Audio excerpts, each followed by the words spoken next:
دادا صاحب رحمۃ اللہ تعالی علیہ کی برکت حاصل کرنے کے لیے اور آپ کی خصوصی توجہات میں سے حصہ لینے کے لیے ہم نے یہ چاہا کہ آپ کی جو مبارک کتاب کشف المعجوب شریف اس کے تحت اس عنوان کو بیان کیا جائے تاکہ آپ کا تذکرہ بھی ہو اور موضوع بھی جو ہے وہ بیان ہو جائے۔ دعا ہے اللہ تعالیٰ جل وعلا ہمیں حقیقت بیان سننے کی توفیق بخشے اور ہمیں سن کر سمجھ کر اس پر عمل کرنے کی توفیق عطا فرمائے۔ حضرت دادا صاحب رحمۃ اللہ تعالی علیہ آپ کی یہ شان ہے کہ آپ ایک ہی وقت میں کامل صوفی بھی ہیں اور ساتھ ہی ساتھ عظیم عالم ربانی بھی ہیں جو شریعت مطہرہ پر بھی نظر رکھنے والے ہیں اور شریعت کے حقائق اور اس میں چھپے ہوئے موتی جو طریقت کی صورت میں ہیں ان کو بھی جاننے والے ہیں۔ اس لحاظ سے حضرت دادا صاحب رحمۃ اللہ تعالی علیہ محض تسبیح و تحلیل اللہ کرنے والے صوفی نہیں ہیں بلکہ آپ دین کی گہرائیوں کو جاننے والے اور اس پر کامل طریقے سے عمل پیرا ہونے والے کامل بزرگ ہیں۔ اس اعتبار سے آپ کی شخصیت شریعت پر چلنے والوں کے لیے بھی کامل نمونہ ہے اور طریقت کی راہ اپنانے والوں کے لیے بھی بہترین مثال ہے۔ اس لحاظ سے وہ جو شعر ہے کہ ناقصارا پیر کامل کاملانہ رہنما، کہ جو ہم جیسے ہیں ان کے لیے آپ پیر کامل ہیں اور جو دونوں رستوں کے جامع ہیں ان کی شریعت اور طریقت آپ دونوں کے لحاظ سے ان کے کامل امام ہیں، رہنما ہیں۔ تو دادا صاحب رحمۃ اللہ تعالی علیہ کا یہ جو وصف ہے کہ آپ شریعت اور طریقت دونوں کے جامع ہیں، اس وصف کا پتہ چلتا ہے ان کی جو مبارک کتاب ہے کشف المعجوب شریف اس سے۔ آپ یہ حیران ہوں گے سن کر کہ کشف المعجوب شریف دادا صاحب کے ایک مرید صادق حضرت سعید بجویری نے سوال کیا کہ حضرت میرے لیے ایک ہدایت کا واضح رستہ بصورت کتاب میرے لیے لکھتے، تو آپ نے صرف ایک سوال کے جواب پر یہ پوری کتاب صرف آپ ایک سے سوال کیا گیا کہ حضرت ایک جو وہ میرے لیے اس طرح کر کے کتاب لکھتے تھے۔ اور آپ یہ بھی سن کر حیران ہوں گے تو اس وقت دادا صاحب رحمۃ اللہ تعالی علیہ ملتان میں تھے جس وقت آپ سے یہ سوال کیا گیا اور آپ کے پاس کتابوں کا ذخیرہ بھی نہیں تھا، صرف مطالعہ کی بیس پر، مطالعہ کی بنیاد پر آپ نے یہ پوری کتاب ترتیب فرمائی۔ اس سے ہمیں پتہ چلتا ہے کہ ہم جن کو صوفی مانتے ہیں، جن کو ولی مانتے ہیں، جو ہمارے اہل سنت کے مشائخ ہیں صحیح، وہ محض اللہ کرنے والے لوگ نہیں تھے، بلکہ علم طریقت، علم شریعت کے جامع لوگ تھے، کہ جو اپنے مرید کو محض یہ نہیں کہتے تھے کہ تسبیح لے کے بیٹھ جاؤ، ٹھیک ہے، اور اللہ کرتے رہو، معاملات زندگی جیسے بھی ہوئے تمہیں اللہ تعالیٰ اپنے قریب کر دے گا، نہیں، بلکہ انہوں نے وہ طریق جو کہ رسول کریم علیہ السلام نے عطا فرمایا تھا، اس طریق پر انہوں نے اپنے لوگوں کو چلایا، اور پھر اس طریق میں جو چھپے ہوئے موتی ہیں اس سے ان کو آگاہ کیا کہ یہ رستہ ہے، اس پر ایسے چلنا ہے، اور اس طرح چلنے سے تمہیں یہ نصیب ہوگا۔ اس انداز سے اللہ تعالیٰ تمہیں اپنی بارگاہ میں اپنی جو وہ شرف قبولیت عطا فرمائے گا۔ اس انداز کے ساتھ داتا صاحب رحمۃ اللہ تعالی علیہ نے آپ نے یہ کتاب مرتب فرمائی۔ اس کتاب کے لحاظ سے داتا صاحب رحمۃ اللہ تعالی علیہ، آپ دیکھیے کسی کا بھی کوئی کلام ہے، وہ کلام کس حد تک محفوظ رہے گا؟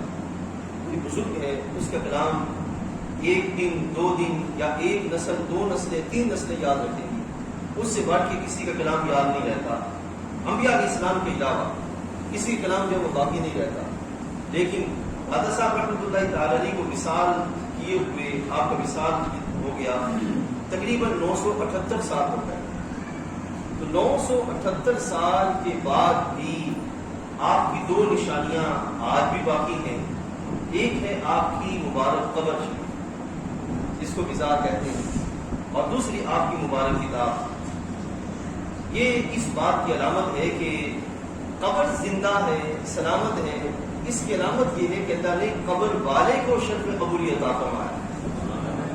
قبر والے جو ہیں اللہ تعالیٰ کی بارگاہ میں وہ مقبول تھے، اللہ تعالیٰ نے ان کی قبر کو بھی سلامت رکھا۔ اور پھر سلامتی ایسی ہے کہ جو بندہ گھر سے تکلیف، دکھ و رنج و علم لے کے جائے اور وہاں پہ بیٹھ کر اللہ کی بارگاہ میں دعا کرے، تو جب وہاں سے اٹھے گا اللہ سکون کی بارش عطا فرما دے، سکون نصیب ہو جائے، ٹھیک۔ اور پھر ساتھ ہی اس مبارک قبر شریف کا یہ حال ہے، مزار شریف کا یہ حال ہے کہ اگر مثال کے طور پر کوئی بڑا عزیز، قریبی عزیز اگر وہ فوت ہو جائے اور بندے کو کہا جائے کہ رات کے 3 بجے تم ان کی قبر پہ جاؤ، اس کے لیے جانا مشکل ہوگا، بہت کٹھن مرحلہ ہوگا کہ رات کے 3 بجے وہ ان کی قبر پہ جائے اپنے کسی عزیز کی۔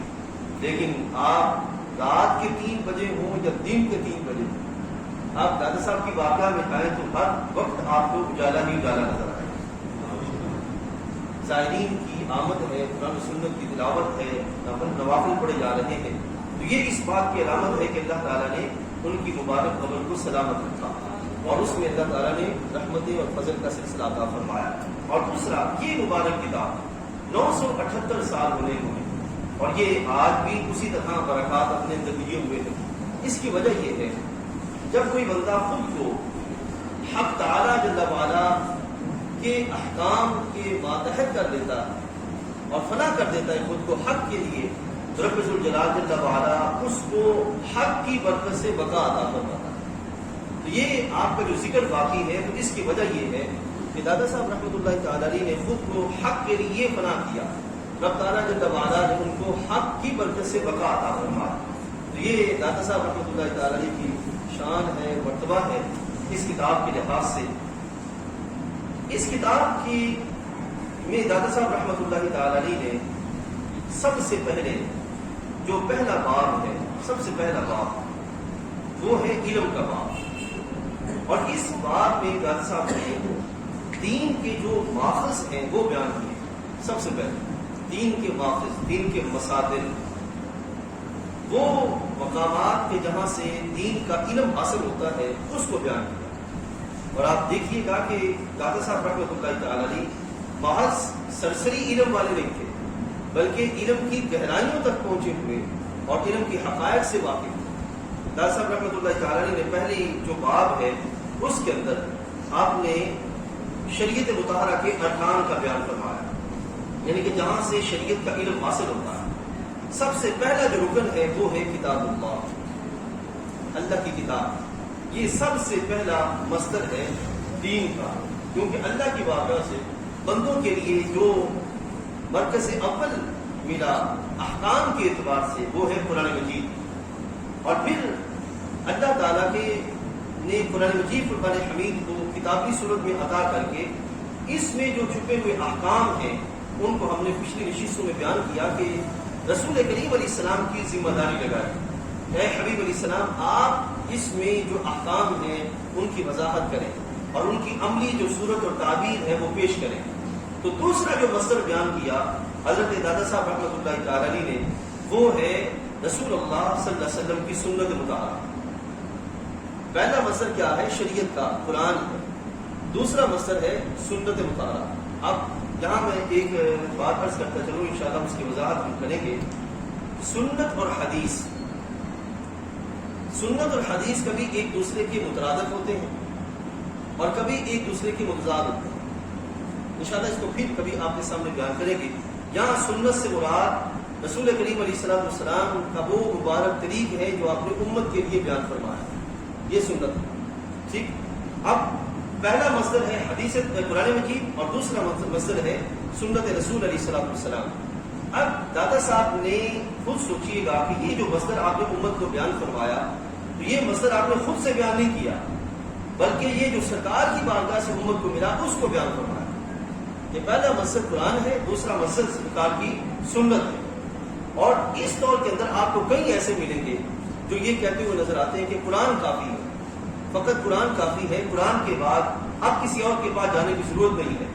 تو وہ جو اہل حق تھے، دادا صاحب جیسی شخصیت، انہوں نے قیامت تک کے لیے امت کو سبق پڑھاتے ہوئے بیان فرمایا کہ اللہ نے ہمیں جو دین کا رستہ دیا ہے اس میں دین کے احکام کے لحاظ سے جو پہلا مصدر وہ کیا ہے؟ قرآن، اور دوسرا مصدر کیا ہے؟ رسول اللہ کی سنت مبارکہ۔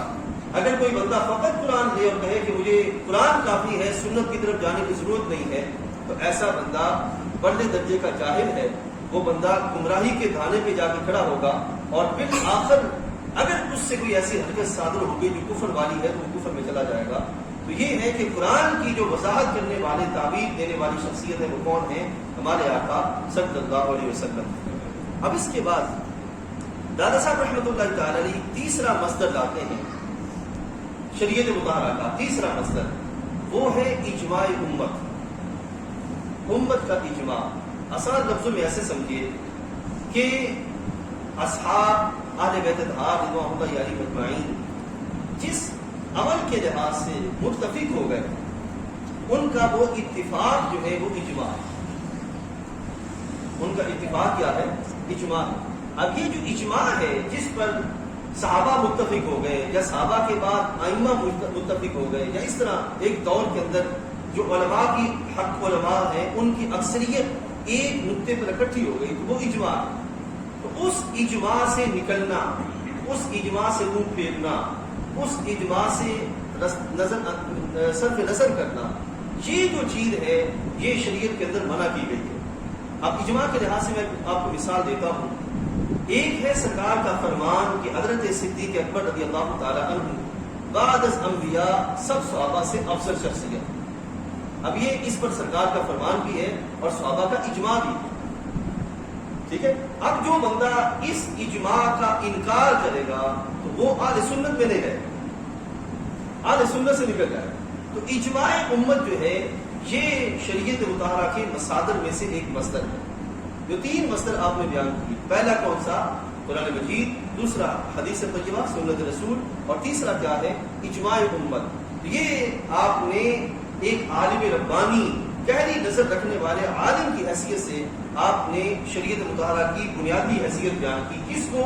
اپنے مرید کو، کہ اگر تم نے راہ ہدایت پر چلنا ہے تو راہ ہدایت اب اس سے باہر خارجی ہیں یا رافضی ہیں، ان کا سلسلہ اس سے باہر ہے، تو اس میں نہیں۔ اور یہ جو رستہ بیان کیا آپ نے کہ پہلے قرآن ہے، پھر حدیث یا سنت رسول علیہ السلام ہے، پھر اجماع امت ہے، یہ جو رستہ ہے یہ اہل سنت و جماعت کا رستہ ہے۔ اس کا مطلب یہ ہوا کہ آپ اپنے مرید کو فرما رہے تھے کہ جو کامیاب رستہ ہے وہ رستہ اہل سنت و جماعت کا رستہ ہے، جس کی بنیاد یہ ہے جو میں نے تمہیں بیان کر دی۔ اب اس کے بعد یہ دادا صاحب کے پہلے باب میں آپ نے علم کے باب کے اندر آپ نے اس کو بیان کیا. اس کے بعد دوسرا جو سلسلہ ہے کشف المحجوب شریف کے اندر دادا صاحب نے جو باب باندھے 39 باب ہے, لیسن چیپٹر 39 باب. ان ابواب کے اندر دادا صاحب نے ہر باب کا جو آغاز کیا قرآن مجید کی آیات سے کیا. ہر باب آغاز کیا وہ قرآن مجید کی آیات سے. میں باب صرف آپ کو صرف بطور مثال آپ کے سامنے رکھتا ہوں. سب سے پہلے علم کا باب, فقر, تصوف, فرقہ پوشی, فقر, ملامت, پھر توبہ, پھر صحابہ اور اہل بیت اطہار, اصحاب صفہ, ائمہ تابعین, صوفیہ متاخرین, پھر محبت اور متعلقات محبت. اس طرح کر کے آپ نے ابواب بندی کی. اور ان ابواب کا جو آغاز ہے آپ جا کے اگر آپ کے پاس موجود ہے کشف المحجوب شریف تو اس کا مطالعہ کرتے ہوئے دیکھیے گا. ہر باب کا آغاز قرآن مجید کی آیت سے کیا. اب اس کے معنی کیا ہے؟ یہ نہیں کہ صرف آغاز میں آیات لائے, بلکہ درمیانے باب, اختتام باب, ہر مقام پر جہاں جہاں آپ کو اپنے مضمون کے متعلق اللہ کے فرامین کا معاملہ لانا پڑا وہاں آپ نے آیات کا اہتمام کیا. یہ اس بات کی علامت ہے کہ دادا صاحب رحمۃ اللہ تعالی علیہ کو قرآن پر کتنا عبور حاصل تھا, قرآنی احکام کے لحاظ سے کتنا عبور حاصل تھا. اس کے بعد اگلا جو حصہ جب قرآن کی آیات لاتے ہیں تو آیات کے فوراً بعد انہی آیات کے تحت احادیث لاتے ہیں. ایک آیات لائے, احادیث, آیات کے ساتھ احادیث لائے. اب یہ نہیں کہ صرف ایک دو حدیثیں, بلکہ ہر باب کے تحت 3 3 4 4 5 احادیث لائے. ٹھیک ہے, یہ جو آپ نے پہلے ایک دین کی مصدر کی حیثیت سے بیان کر دیا نا کہ قرآن ہی بیان نہیں کرنا, قرآن کے معنی اور مطالب کے لحاظ سے جو حدیث نے بیان کیا ہے اس کو بھی بیان کرنا. تو آپ نے باقاعدہ سارے ابواب کے اندر اس ترتیب کو سامنے رکھا کہ پہلے قرآن لائے, قرآن کے تحت جو ہے وہ حدیث سے طیبہ لائے.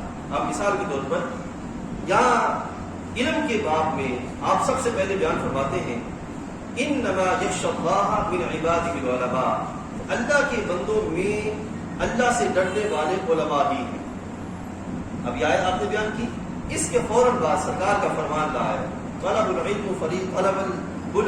علم فریضۃ علی کل مسلم و مسلمۃ, کہ مسلمۃ کیا فرماتے ہیں کہ علم حاصل کرنا ہر مومن مرد و عورت پہ فرض ہے.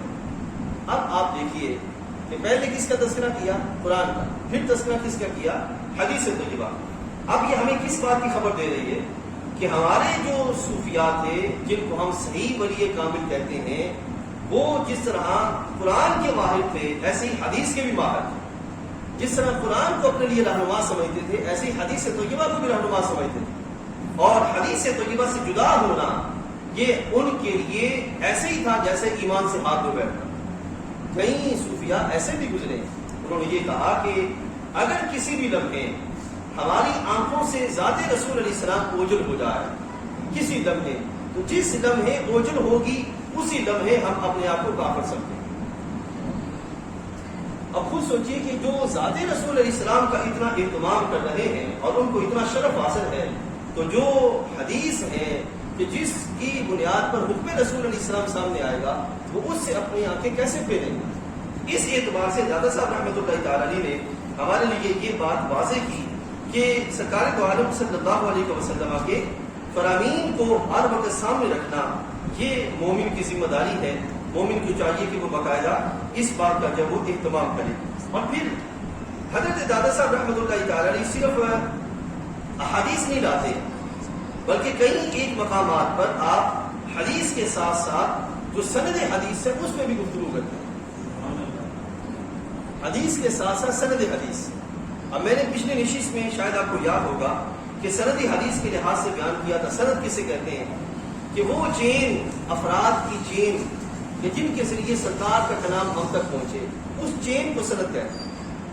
اور جو حدیث کا جو درجہ ہے وہ اس چین کی بنیاد پر متعین کیا جاتا ہے. متعین ہوتا ہے کہ یہ حدیث کس درجے کی ہے, حدیث صحیح ہے یا ضعیف ہے یا حسن ہے یا غریب ہے, کس لحاظ سے ہے, اس کا پتہ چلتا ہے کس پر؟ اس سند پر. دادا صاحب رحمۃ اللہ تعالی علیہ کئی ایک مقامات پر یہ فرماتے ہیں کہ جگہ کی قلت کے سبب اور سند سے سند پہ نظر کرتے ہوئے میں حدیث بیان کرتا ہوں۔ یہ اس بات کی علامت ہے کہ حضرت دادا صاحب رحمۃ اللہ تعالی علیہ آپ کو کتنا عبور حاصل تھا اس بات پر کہ رسول کریم علیہ السلام کے فرامین کا جو ہے وہ بیان کرنا اور بیان کرتے ہوئے اس کے اندر جو معانی اور مطالب ہے اس کا اہتمام کرنا۔ ایسے ہی حضرت دادا صاحب رحمۃ اللہ تعالی علیہ یہ ایک ہے کہ آیات کے تحت جو احادیث آئیں ان کو بیان کرنا، اور ایک ہے مضمون چلتے ہوئے درمیانے مضمون میں آپ نے احادیث کے تحت ایک موضوع باندھ کر جو چیز لے کے چل رہے ہیں اس میں سرکار کے فرامین کو لانے کا اہتمام کرنا۔ بات سمجھائے نا؟ ایک ہے حدیث آیت کریمہ کی شرح کے لیے احادیث لانا، اور ایک ہے مضمون کے اندر مضمون کی پختگی کے لیے سرکار کے فرمان لانا۔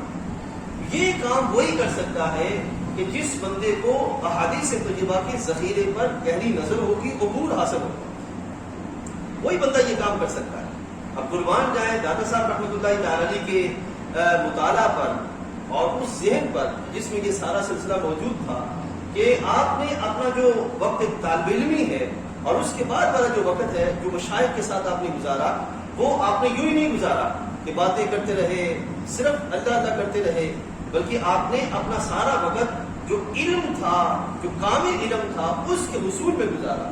نتیجہ کا نکلا کہ آپ نے جو علمی ذخیرہ عطا فرمایا وہ علمی ذخیرہ ایسا ہے کہ جو ایک طرف قرآن کی بھی وضاحت کرتا ہے، قرآن کا بھی بیان کرتا ہے، حدیث طیبہ کا بھی بیان کرتا ہے، اور یہ چیز آج کے اس دور کے اندر ہمارے ایک عام مسلمان کے لیے مشعل راہ ہے کہ ہم اگر کسی کے پاس جائیں جو کس خود کو شیخ کہتا ہے، صوفی کہتا ہے، پیر کہتے ہیں، تو ہمارے پاس یہ ایک ایسا طریق ہے، اس کو سامنے رکھیں کہ صوفی وہ ہے جو قرآن و سنت کا جامع ہو، جو قرآن و سنت کا عامل ہو، جو قرآن و سنت کو مضبوطی سے پکڑے، وہ صحیح صوفی ہوتا ہے۔ جو محض تسبیح منقے اور اس طرح کی چیزیں گلے میں ڈال کر لوگوں کو الو بناتا پھرے، وہ بندہ صوفی نہیں کہلائے گا، نہ ہی اس کا تعلق تصوف کے ساتھ ہوگا، بلکہ تصوف کے لباس میں وہ لوگوں کو گمراہ کرنے کا ٹھیکہ دیے ہوئے ہے۔ یہ انداز ہے جو حضرت دادا صاحب رحمۃ اللہ تعالی نے کشف المعدوشی میں عطا فرمایا۔ اب ساتھ ساتھ یہ بھی سمجھتے جائیں، آپ حیران ہوں گے کہ دادا صاحب رحمۃ اللہ تعالی ایک ہیں، پھر درمیان میں بات آ گئی سرکار کے فرامین کو ضمن میں لانا، درمیان میں لانا، ایک ہے سرکار کی سیرت کے معاملات کو لانا۔ سیرت کے معاملات میں آپ فرض کروں، احکام کے لحاظ سے تو بہت سارے احباب اس طرف گئے کہ سرکار کے فرامین آیت کریمہ کے تحت جو موجود ہیں ان کو لایا جائے اور سیرت پر توجہ نہیں کی جاتی۔ لیکن دادا صاحب رحمۃ اللہ تعالی علیہ نے جب بیان کیا تو کئی ایک مقامات پر دادا صاحب رحمۃ اللہ تعالی علیہ نے باقاعدہ تصوف کے باب میں اعمال اور احوال کی تکمیل کے لیے سرکار کی سیرت میں سرکار کی جو کیفیات تھی ان کو بیان فرمایا۔ اب جو سیرت کا معاملہ ہے وہ حدیث سے آ کے ہے، میں نے اس پر بھی پوری گفتگو کی ہوئی ہے کہ سرکار کی حدیث اور سرکار کی سیرت میں فرق کیا ہے، میں نے اس پہ پوری گفتگو کر رکھی ہے کہ رسول کریم علیہ السلام کی سیرت مبارکہ میں سرکار کی ولادت باسعادت سے لے کر سرکار وصال شریف تک سارے پہلو آتے ہیں، اور حدیث طیبہ میں سرکار کے جو بعد از بعثت سے لے کر وصال تک کی کلام احکام جو ہیں وہ اس میں جو بیان کیے جاتے ہیں۔ تو سیرت جو ہے یہ مضمون جامع ہے بنسبت جو ہے وہ حدیث طیبہ کے، اس کو میں نے بیان کر رکھا ہے۔ حضرت دادا صاحب رحمۃ اللہ تعالی علیہ جب بہت ساری جگہوں پر جب تذکرہ فرماتے ہیں سرکار کی سیرت کے لحاظ سے، تصوف کے باب کے لحاظ سے، تو اس میں سرکار دو عالم صلی اللہ علیہ وسلم کی سیرت کا بھی بیان فرماتے ہیں۔ اب اس کی ایک میں مثال آپ کو دیتا ہوں اور پھر ہم آگے بڑھتے ہیں۔ مثال کے طور پر یہ جو صوفیاء کرام کا طریق تھا پہلے کہ پیوند لگا لباس پہننا یا ایک چادر اوڑھے رکھنا، یہ جو طریق تھا صوفیاء کا، اس پر یہ چوتھا باب ہے، اور اس چوتھے باب کے اندر فرماتے ہیں کہ یہ صوفیاء کا شعار ہے کہ کمبل پوشی۔ اب صوفیاء کا شعار کر کے ساتھ ہی انہوں نے کہا کہ یہ صوفیاء کا شعار محض ان کا شعار نہیں ہے بلکہ کمبل پوشی باتباع سنت ہے، سرکار کا فرمان ہے، سرکار کی سنت۔ اور پھر جیسا کہ خود سرکار نے فرمایا، علیکم بلبس الصوف تجدون حلاوت الایمان فی قلوبکم، ایک دفعہ حضرت مصعب بن عمیر یہ اپنے والدین کے اکلوتے بیٹے تھے، حضرت مصعب بن عمیر، اور یہ مصعب بن عمیر وہ ہیں کہ جو غزوہ احد میں شہید ہوئے، اور سرکار دو عالم صلی اللہ علیہ وسلم کے ساتھ ظاہری صورت کے اعتبار سے ان کی اتنی مشابہت تھی کہ جب یہ شہید ہوئے تو ابو سفیان جو بھی ایمان نہیں لائے تھے انہوں نے یہ اعلان کر دیا کہ محمد شہید ہو گئے، محمد قتل ہو گئے، اس نے یہ الفاظ بولے، یہ مصعب بن عمیر۔ ان کا حال یہ تھا کہ جب ابھی ایمان نہیں لائے تھے تو جس رستے سے گزرتے تھے تو کپڑا اتنا خوشبودار ہوتا تھا کہ لوگ سمجھ جاتے تھے مصعب بن عمیر۔ تو جو لباس پہنتے تھے، ان کی صبح کا لباس پہنا نا، شام کو دوبارہ وہ نہیں پہنتا، یہ حضرت مصعب بن، یعنی کہ اتنا مالدار ان کی کیفیت تھی۔ لیکن جب ایمان لے آئے تو سرکار کی بارگاہ میں آ رہے ہیں تو اس حال میں کہ ایک ٹاٹ کا لباس پہنا ہوا، ٹاٹ کا لباس، یعنی کہ دنیا کی وہ بکت نکل گئی، ٹھیک ہے، اور اس طرح کا لباس پہن لیا تو تشریف لائے۔ محبوب کریم علیہ السلام نے جب دیکھا تو سرکار نے فرمایا جس نے جنتی دیکھنا ہو مصعب بن عمیر کو دیکھنا۔ کیا مطلب کہ دنیا کی بکت نکل گئی نا، وہ پہلے جو لباس تھا سارے کا سارا وہ سارا اتر گیا، تو یہ تھا ٹاٹ کا لباس۔ ایسے ہی آپ نے وہ واقعہ سنا ہوگا، حضرت سیدنا صدیق اکبر رضی اللہ تعالیٰ عنہ غزوہ تبوک کے موقع پر جب مال لائے تو سارے کا سارا مال لائے اور اپنے جسم پر ٹاٹ کا لباس پہن لیا جس پہ کانٹوں کا جو ہے وہ جو بٹن وغیرہ تھے وہ لگے ہوئے تھے۔ تو حضرت ایک روایت میں آتا ہے کہ جناب جبریل امین حاضر ہوئے، حضرت محبوب علیہ السلام نے دیکھا کہ جو لباس جناب صدیق اکبر کا ہے وہی انداز حضرت جبریل امین نے اپنا رکھا۔ یہ ہے صوف کا لباس، ٹھیک ہے، یہ ہے کمبل پہننا۔ تو سرکار نے ارشاد فرمایا کہ اپنے اوپر کمبل پوشی لازم کر لو کہ اپنے دلوں میں حلاوت ایمان پاؤ گے، کمبل پوشی۔ ایسے ہی سرکار دو عالم صلی اللہ علیہ وسلم نے حضرت سیدہ عائشہ صدیقہ طیبہ طاہرہ رضی اللہ تعالی عنہا انہیں ارشاد فرمایا کہ اے عائشہ لا تضيعي الثوب حتى ترقعيه، کہ اے عائشہ کپڑا ضائع نہ کرنا جب تک اس پر پیبند نہ لگ جائے۔ اب جو لباس ہوتا ہے کبھی کبھی پرانا ہو جاتا ہے، بعض اوقات وہ پھٹ جاتا ہے یا کوئی ایسی کیفیت ہو جاتی ہے۔ حضرت سیدنا عمر فاروق رضی اللہ تعالی عنہ جب بیت المقدس شریف فتح کرنے چلے اس وقت آپ کے جسم پر جو لباس تھا اس میں 17 پیبند لگے ہوئے، یہ تھا دنیا کی بکت نکل گئی اور دین کی بکت باقی رہ گئی، ٹھیک ہے۔ دنیا کو اپنے پر اتنا ہی رکھا جتنی ضرورت تھی اور باقی معاملات جو ہے وہ انہوں نے دین کو غالب رکھنے کا اہتمام کیا۔ تو آپ دیکھیے کہ ایک ہے سرکار کا فرمان اور دوسرا ہے آپ کا اپنا جو سیرت مبارکہ کہ محبوب کریم علیہ السلام نے اپنے مبارک جسم اقدس پر جو لباس پہنا ہوتا کبھی کبھی اس پر جو وہ پیبند لگے ہوتے، تو سرکار نے فرمایا اور یہ یاد رکھیے گا کہ یہ تصوف کی راہوں میں سے ایک راہ ہے اور ایمان کے اخلاق میں سے ایک طریقہ ہے کہ جو لباس ہے اس کو حقیر سمجھ کر پھینکنے کی بجائے اس کو پہنا جائے اور پیبند لگا لباس پہنا جائے کہ اس کے پہننے سے غرور ختم ہوتا ہے اور اللہ تعالیٰ ایمان کی بہار عطا فرماتا ہے، ٹھیک ہے۔ اب یہ صوفیاء کا انداز ہے جو کہ ہماری سوسائٹی کے اندر احساس کمتری کو کم کرنے کے لیے یہ بہترین طریقہ ہے جو کہ ہمیں وہ دادا صاحب رحمۃ اللہ تعالی نے عطا فرمایا۔ میں اس کو مختصر کیے دیتا ہوں۔ حضرت سیدنا دادا صاحب رحمۃ اللہ تعالی آپ حدیث طیبہ کے باب میں جب سرکار کے فرامین لاتے ہیں، سرکار کی سیرت کا تذکرہ کرتے ہیں، وہیں پر محبوب کریم علیہ السلام کی دعاؤں کو بھی لاتے ہیں، سرکار کی دعائیں وہ بھی لاتے ہیں، اور یہ سرکار کی ایک آدھی دعا نہیں بلکہ ہر باب کے اندر جہاں جہاں تذکرہ آتا ہے وہاں پہ وہ دعائیں لاتے ہیں۔ اب ان دعاؤں کے اندر ایک دعا یہاں پہ موجود ہے کہ محبوب کریم علیہ السلام نے فرمایا اللہ کی بارگاہ میں دعا کرتے ہوئے اللہم احینی مسکینا وامتنی مسکینا واحشرنی فی زمرۃ مسکینا وفی زمرۃ المساکین، کہ سرکار نے ارشاد فرمایا اے اللہ مجھے مسکین زندہ رکھ، مسکینوں میں سے موت دے اور قیامت کے دن حلقہ مساکین میں مجھے اٹھا۔ اب آپ دیکھ رہے ہیں کہ حضرت دادا صاحب رحمۃ اللہ تعالی نے حدیث طیبہ کو کس کس طرز پہ پڑھا، فرامین کی حیثیت سے، سیرت کی حیثیت سے، اذکار کی حیثیت سے، دعاؤں کی حیثیت سے، ہر جہت سے دادا صاحب رحمۃ اللہ تعالی نے کشف الماکب شریف کے اندر سرکار کے فرامین کو نقل کیا، اور یہ آج کے مسلمان کے لیے مشعل راہ ہے کہ ہم سب کوشش کریں. میں نے پچھلی نشست میں بھی عرض کیا تھا کہ سرکار کی حدیث طیبہ کے لحاظ سے جو کتب ہیں، یعنی کہ وہ جن میں سرکار کے اعمال شریف کا تذکرہ ہے، ان کو لیا جائے، ان کا مطالعہ کیا جائے. ریاض الصالحین ہے، اس کو لیا جائے، گھر میں رکھا جائے، اس کا مطالعہ کیا جائے. ٹھیک ہے. ایسے ہی امام نووی کی کتاب الاذکار ہے، اس کو لیا جائے، گھر میں اس کو رکھا جائے، اس کا مطالعہ کیا جائے. ٹھیک ہے. ذکر و اذکار کی وہ سارے سلسلے اس کے اندر باقاعدہ بیان کیے گئے ہیں. ایسے ہی سرکار دو عالم صلی اللہ علیہ وسلم کی سیرت کی کتابیں ہیں، ان کو گھر میں لایا جائے. گھر میں صرف رکھنا، یہ یاد رکھیے گا، ایک ہے کہ اس کا مطالعہ کرنا، ایک ہے گھر میں رکھنا. مثال کے طور پر بالفرض آپ کو وقت نہیں ملتا اور آپ مطالعہ نہیں کر پاتے، ہو سکتا ہے کہ آپ کے گھر میں گھر والے مطالعہ کر لیں، کبھی بیٹیاں مطالعہ کر لیں، بیٹا مطالعہ کر لیں. اور یہ ہم کوشش کریں کہ اپنا طریق بنائیں کہ رات کو سوتے ہوئے موبائل یوز کرنے کی بجائے کچھ نہ کچھ کتاب کا مطالعہ کر کے سویں.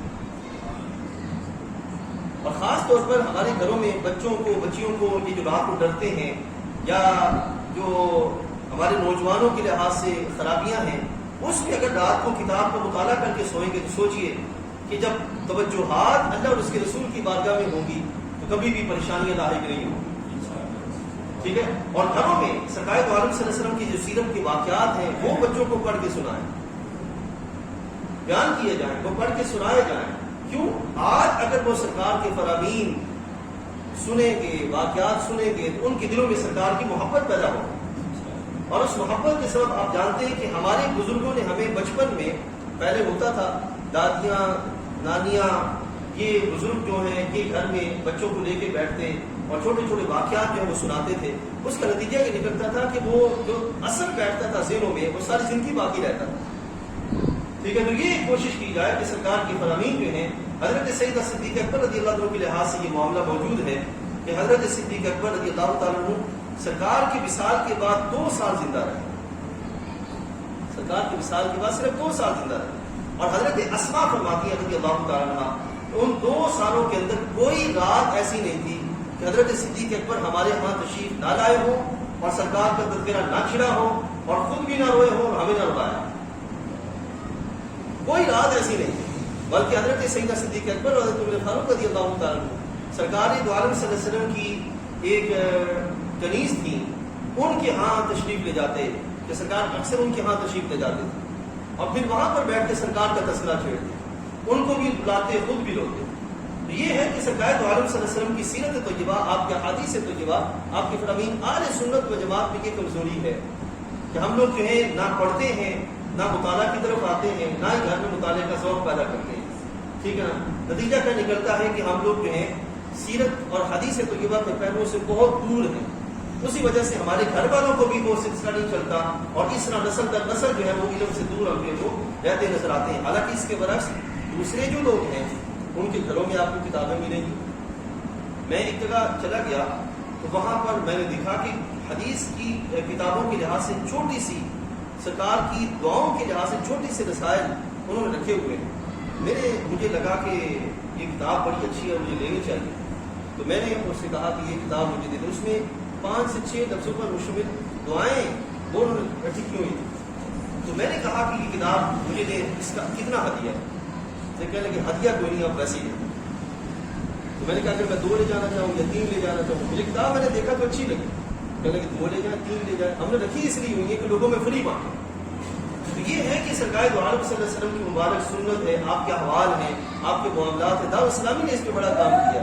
ان کتابوں کو لیں، 1000 میں سے آپ ہر مہینے اگر بالفرض 500 600 700 کی ایک چھوٹی سی کتاب لے لیں تو اس کو گھر میں رکھیں تو سوچیں کتنا ذخیرہ ہو جائے.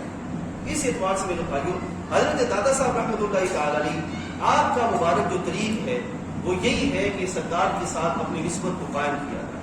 ٹھیک ہے. اور اس نسبت میں کیا ہے؟ بابو علیہ السلام کے اعمال شریف، سرکار کے احوال شریف، سرکار کی سنت مبارکہ، سرکار کی عادات مبارکہ، نبی علیہ السلام کی مبارک دعائیں، یہ ہمیشہ اپنے گھروں میں، اپنے بچوں میں جو اس کو رائج کیا جائے. ٹھیک ہے. پھر نتیجہ کیا نکلے گا؟ یہاں میں ایک واقعہ عرض کرتا ہوں کہ بات ہم ختم کرتے ہیں. میں جب ایم فل لکھا تو ہمارے پروفیسر انہوں نے بڑا زبردست ایک واقعہ سنایا وہ آپ کے سمجھنے کے لیے بڑا اچھا ہو۔ وہ فرماتے ہیں کہ ہم جو اپنے گھروں میں یہ رکھتے ہیں گنبد خضرا شریف کا نقش ہوتا ہے جو گھروں میں ہوتا ہے، اور نارائن شریف ہوتا ہے، اسی طرح جو بیت اللہ شریف کا عکس ہے وہ ہمارے گھروں میں ہوتا ہے، سینریز وغیرہ میں ہوتا ہے، تو فرماتے ہیں کہ یہ کبھی نہ سمجھنا کہ محض ہے، بلکہ چونکہ ان چیزوں کی اصل کائنات میں موجود ہے، اور جو شے اپنے اصل کے لحاظ سے موجود ہوتی ہے اس کی نقل کہیں بھی موجود ہو، اصل کا عکس وہاں پہ ضرور پڑتا ہے۔ یہ انہوں نے بیان کیا۔ تو آپ سوچیں ایک لمحے کے لیے کہ اگر ہم گنبد شریف کا عکس رکھیں، اگر بیت اللہ شریف کا رکھیں اور نارائن شریف کا رکھیں تو اس کا پڑے گا، تو اگر ہماری زبانوں پر سرکار کی دعائیں ہوں، سرکار کے تذکرے ہوں، سرکار کی باتیں ہوں، مقبول اسلام کے فرامین ہوں، تو کیا سرکار دو عالم صلی اللہ علیہ وسلم کی برکات ہمیں میسر نہیں آئے گی؟ تو یقیناً یہ سرکار کے فرامین کے سلسلے ہمارے لیے برکتوں کے ذخیرے اپنے اندر سموئے ہوئے ہیں۔ اس لحاظ سے میرے بھائیوں، آج الحمدللہ ہماری جو اس کورس کی 11ویں نشست ہے، آج ہم اس کو مکمل آج ہم کرتے ہیں اس مختصراً، اور آج ہم نے بطور برکت کشف المعجوب شریف کو ساتھ رکھا، اور ایک مومن کی حیثیت سے دادا صاحب نے جو نمونہ ہمارے سامنے رکھا ہم نے اس کے ذریعے آپ کے سامنے پیش کیا کہ مومن جو ہے وہ قرآن کا بھی مطالعہ کرنے والا ہوتا ہے، حدیث کا مطالعہ کرنے والا بھی ہوتا ہے، اور امت میں جو دستہ قائم کیا گیا اجماع کی صورت میں اس پر بھی قائم رہنے والا ہوتا ہے۔ انشاءاللہ اگلی جو نشست ہے وہ ہماری آخری نشست ہے، اور اگلی نشست اتوار کو غالباً 25 سفر بن رہا ہے، اور 25 سفر کی یوم مثال ہے سیدی اعلیٰ حضرت مجدد دین ملت الشاہ امام احمد رضا خان رحمۃ اللہ تعالیٰ علیہ۔ اس میں ہمارا جو موضوع ہے وہ ہے حدیث اور جدید علوم۔ اس کو انشاءاللہ ہم جو ہے وہ اعلیٰ حضرت کے حوالے سے پیش کریں گے تاکہ ان کا تذکرہ بھی ہوگا اور یہ ہمارا موضوع بھی مکمل ہو جائے۔ اللہ تعالیٰ جل وعلا ہم سب کا حاضر ہونا اپنی بارگاہ میں قبول فرمائے، جو کلام کیا اس میں جو غلطی ہوئی اللہ تعالیٰ معاف فرمائے، اور جو بیان کیا گیا صحیح طریقے سے سمجھ کر اس پر عمل پیرا ہونے کی توفیق عطا فرمائے۔ واخر دعوانا الحمدللہ رب العالمین۔ سارے